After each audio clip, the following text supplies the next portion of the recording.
Okay, so we've heard yesterday, and I posted a video about this morning, that Michael Jordan again appeared during an NBA on NBC broadcast, and he was asked directly about load management. And the video that I posted shows exactly what he said. He didn't approve of it. He said he never did it. He felt the responsibility to the fans, and he always wanted to prove to them that, you know, he's an unbelievable player. And if it's fans that were against him and screaming at him and stuff like that, he wanted to, you know, shut him up, he said, literally. And he said it's not a good thing. The term load management has become such a hot button in the NBA. How I know you were going to talk about that one? Because you played 80 games a lot. You played 82. What do you think of when you hear the term load management thrown around? It shouldn't be needed, first and foremost. You know, I never wanted to miss a game because it was an opportunity to prove. It was something that I felt like, you know, the fans are there to watch me play. I want to impress that guy way up on top who probably worked his ass off to get a ticket or to get money to buy the ticket. You really cared about the guy who sat in the top deck at the Palace in Auburn Hills to watch you when you came to Detroit? Yeah, because I know he's probably yelling at me, and I want to shut him up. You know, he's calling me all kinds of names. I definitely want to shut him up. So today, of course, after such comments from the NBA GOAT, there's many people responding to it and voicing their opinions. Now, I think it's pretty nice to hear what players like Carmelo Anthony, Vince Carter, and Tracy McGrady had to say after that during the NBC broadcast after Michael Jordan was shown making those comments about the load management. So take a listen to what they have said, and I'll be right back after that to kind of break it down and give you my opinion on it. It's hard coming from MJ to talk about load management. He was one of a kind when it came to that. He was one of a kind when it came to just how he approached the game, how he wanted to compete every possession, every day, all day. To tell him to sit out, you couldn't get away with that. Today, I understand why people do it, why teams do it, why guys want to preserve their bodies. I don't want to get into the 82 games in a long season. It is a long season, and we go through lulls as players throughout the season, but only when you take advantage of the load management is when I have an issue with it. If you're doing it to preserve your body, if for certain parts of the season, or you want to be fresher down the end of the season, if you hurt, sit out. Right. If you're not, go out there and play. Let guys who really need the rest and load management take advantage of the load management. Outside of that, you should be out there playing in the game. So, Cuz, you played 20 years. He took a lot of load management, Chad. That was... Load management? You wish you could have done load management? I came into the game knowing that you want to play as many games as possible. That's just Of course. That's your was. mentality coming in. I'm saying, because you dealt with injuries. I still wanted to play. Even on the back end when I was in my 40s playing, even at 43, and they were trying to manage me to keep me, you know, able to play as many games as possible. I was like, no, don't do that. That's not what I was used to. But I prepared myself for what the grind of an NBA season looked like. Yeah. And remember, at those times, particularly MJ's times, like you mentioned, he played 11 years of 80 games. You prepared yourself for that, right? And that was also what was expected at that time. Yeah. Like, guys came into the league to play. Like, it wasn't, man, if you played 60 games, like, you were viewed differently. Yeah. Like, I don't want to say, dare I say soft, but like you were viewed differently. Especially at like that time. I'm trying to get 75, 80 games. So we came into that time of, you know, the late 90s of, no, you trying to play as Iron many Man. games. You had real Iron Man. Yeah, Karl Malone, John Stockton, like you had guys playing 82 games and going deep into the playoffs and doing that. And then that was the example that was set for us. Yeah. Repeat, rinse. Yeah. But you, it sounds like you're on the other end of the spectrum a little bit. I understand both sides of it because I try to play every game, right?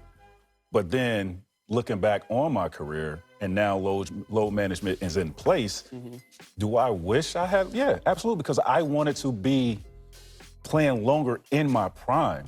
I didn't get that many years in my prime, right? So I had 3 years in Toronto as a young pup trying to learn the game, then 7 solid years as a prime player. I wish I had more of that on the back end of my career, which it got derailed. But would you say some of that is injury based and not really the load management? Like you had injuries, like that's just a reality. Yeah, and it's a unfortunate thing. My load in Orlando was heavy, very heavy.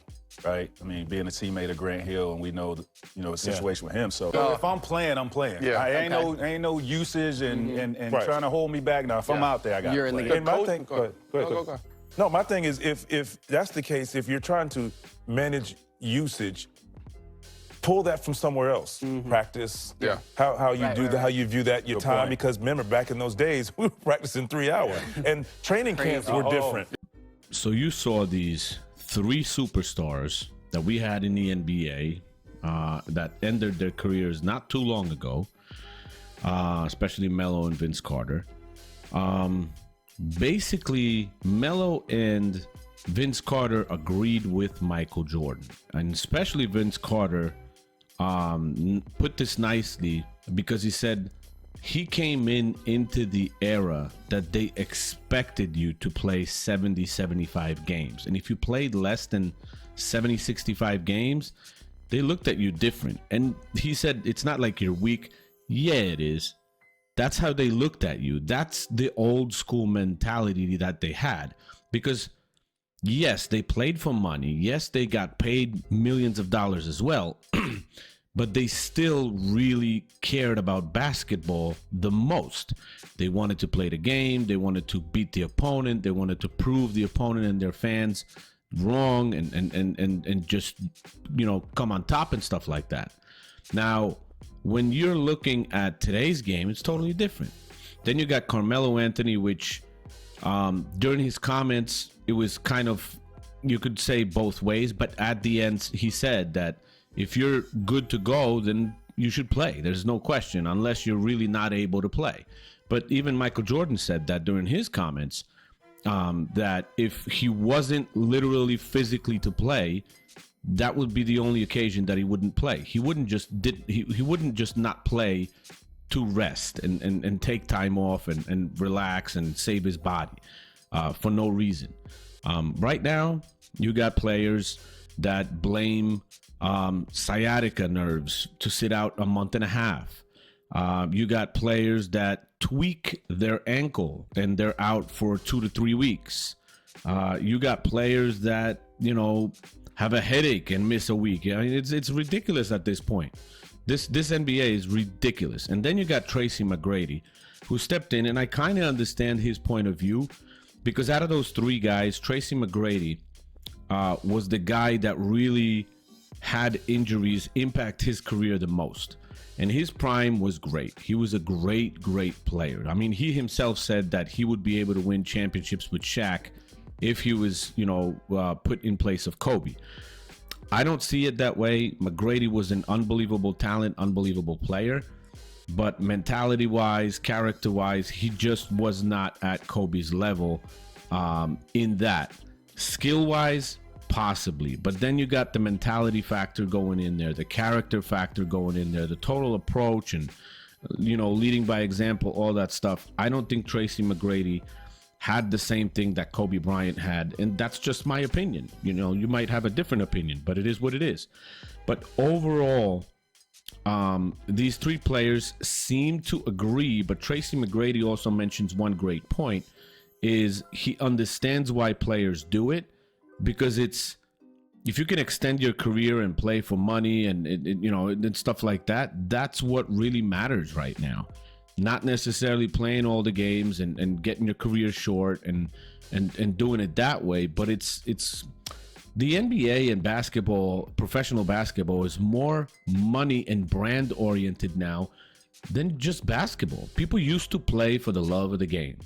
Now players even coming into the NBA come into it more because of the money they know they can make and not the game they could play at the highest level in the world. It's not their driving force anymore. Money and brand is their driving force, not playing the game and being one of the best basketball players in the world and playing in the best league in the world and all that stuff. That's what used to drive NBA players. It doesn't drive NBA players anymore. Money and brand does. That's pretty much the main focus of today's players. So I do agree with these guys. Tracy McGrady, a little bit of a different point of view, but I do understand his point of view because his career was cut short due to injuries and things like that, and that's it. So comment section is open. Please comment on it and let me know what you guys think and all that. My kids are running around, but I'll see you guys in the next one. Thank you. Subscribe to the channel if you haven't already, and I'll talk to you soon. Bye.